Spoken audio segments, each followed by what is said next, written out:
आप सब मेरे बहन भाइयों को एक बार फिर से जय मसीह की। परमेश्वर के अनुग्रह दया और कृपा से प्रभु ने एक बार फिर से हम सबको मिलने का मौका दिया। इसके लिए प्रभु का धन्यवाद करेंगे। आइए, हम आज तारीख है 14/5/2025 और हम सुबह का वचन पढ़ेंगे। हम पढ़ेंगे यूहन्ना की पुस्तक में से उसका 4 अध्याय और 1 से 30 तक वचन पढ़ेंगे। और जो मेरा बहन भाई मुझे फॉलो करेगा, करीब 1 साल में पूरी की पूरी बाइबल कंप्लीट कर लेगा। और मैं सिर्फ बेसिक बाइबल पढ़ता हूँ ताकि दिन की शुरुआत अच्छे से हो। जो मेरे बहन भाई सचमुच में परमेश्वर के अनुग्रह को पाना चाहता है वो इस वचन को सुबह और शाम दोनों टाइम पढ़े। मैं सुबह नया नियम और शाम को पुराना नियम पढ़ता हूँ। आइए,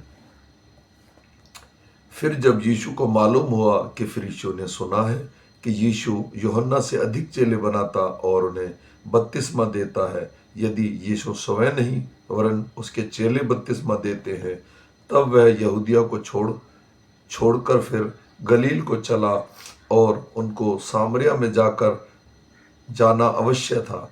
इसलिए वह सुखार नामक सामरिया के एक नगर तक आया जो उस भूमि के पास है जिसे याकूब ने अपने पुत्र यूसुफ को दिया था, और याकूब का कुआं भी वहां था। अंत यीशु मार्ग में थका हुआ उस कुएं पर यूं ही बैठ गया। यह बात 6ठे घंटे के लगभग हुई। इतने में एक सामरी स्त्री जल भरने आई। यीशु ने उससे कहा, मुझे पानी पिला, क्योंकि उसके चेले तो नगर में भोजन मोल लेने को गए थे। उस सामरी स्त्री ने उससे कहा, तू यहूदी होकर मुझ सामरी स्त्री से पानी मांगता है? क्योंकि यहूदी सामरियों के साथ किसी प्रकार का व्यवहार नहीं रखते। यीशु ने उत्तर दिया, यदि तू परमेश्वर के वरदान को जानती और यह भी जानती कि वह कौन है जो तुझसे कहता है मुझे पानी पिला, तो तू उससे मांगती और वह तुझे जीवन का जल देता। स्त्री ने उससे कहा, हे प्रभु, तेरे पास जल भरने को तो कुछ है भी नहीं और कुआं गहरा है, तो फिर वह जीवन का जल तेरे पास कहाँ से आया? क्या तू हमारे पिता याकूब से बड़ा है, जिसने हमें यह कुआं दिया और आप ही अपनी संतान और अपने पशुओं समेत इससे भी पिया? यीशु ने उत्तर दिया, जो कोई यह जल पिएगा वह फिर प्यासा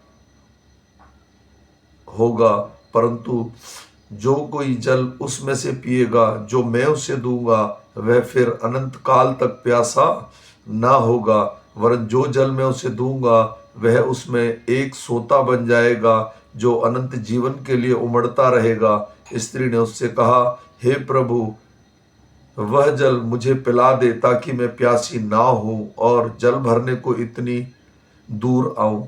यीशु ने उससे कहा, जा अपने पति को बुला ला। स्त्री ने उत्तर दिया, मैं बिना पति की हूँ। यीशु ने उससे कहा, तू ठीक कहती है, मैं बिना पति की हूँ, क्योंकि तू 5 पति कर चुकी है और जिसके पास तू अब है वह भी तेरा पति नहीं। यह तूने सच ही कहा। स्त्री ने उससे कहा, हे प्रभु, मुझे लगता है कि तू भविष्यवक्ता है। हमारे बाप दादाओं ने इसी पहाड़ पर आराधना की और तुम कहते हो कि वह जगह जहाँ आराधना करनी चाहिए यरूशलेम में है। यीशु ने उससे कहा, हे नारी, मेरी बात का विश्वास कर कि वह समय आता है कि तुम न तो इस पहाड़ पर पिता की आराधना करोगे और ना यरूशलेम में। तुम जिसे नहीं जानते उसकी आराधना करते हो और हम जिसे जानते हैं उनकी आराधना करते हैं, क्योंकि उद्धार यहूदियों में से है। परंतु वह समय आता है, वरन अब भी है, जिससे सच्चे भक्त पिता की आराधना आत्मा और सच्चाई से करेंगे, क्योंकि पिता अपने लिए ऐसे ही आराधकों को ढूंढता है। परमेश्वर आत्मा है और अवश्य है कि उसकी आराधना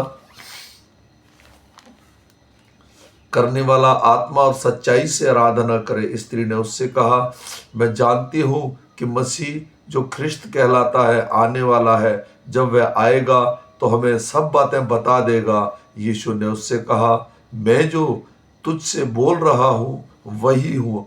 इतने में उसके चेले आ गए और अचंभा करने लगे कि वह स्त्री से बातें कर रहा है। तो भी किसी ने न पूछा तू क्या चाहता है या किस लिए उससे बातें करता है। तब स्त्री अपना घड़ा छोड़कर नगर में चली गई और लोगों से कहने लगी, आओ एक मनुष्य देखो जिसने सब कुछ जो मैंने किया मुझे बता दिया। कहीं यह तो मसीह नहीं है। अंत वे नगर से निकलकर उसके पास आने लगे। इस बीच उसके चेलों ने यीशु से विनती की, हे रब्बी कुछ खा ले। आमीन।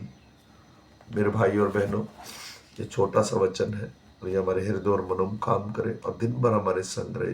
मैं विश्वास करता हूँ हम फिर मिलेंगे शाम के वचन के साथ। तब तक परमेश्वर का अनुग्रह, दया और कृपा हम पर और हमारे परिवारों पर अब से लेकर अनंत काल तक बनी रहे। सबको जय मसीह।